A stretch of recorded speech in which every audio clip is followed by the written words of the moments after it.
whawhelo ia tui lau whaasaunga Samoa, i le nei tū lao le afiafi, le aso lua so whao Novema, lua awhe lua lima,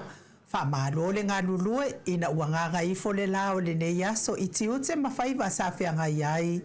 nai whanau fo ia o aonga, ai meise le tapua inga mamarua au na le atua, le au sina, sio tātou watunu utupu mai e,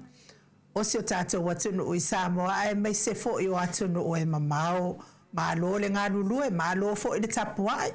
le Maota o Samoa, malana au na ngā masani, tu usao atu i Samoa nei, le anganga whaaloalo e whaafeiloa i atua i susunga i au na tatofia le atua i so se whata tapuai,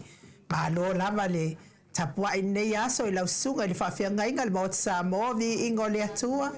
Reven e sau aso raviena le anama le whaletua i au pulasi malo fo i le ngā lulue,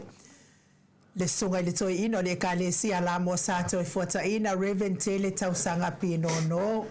Mori fo le wha malo man wha aftai tapua inga man sunga i le toi ino no pensiona i a tabita Roma man whaletua i a tailua.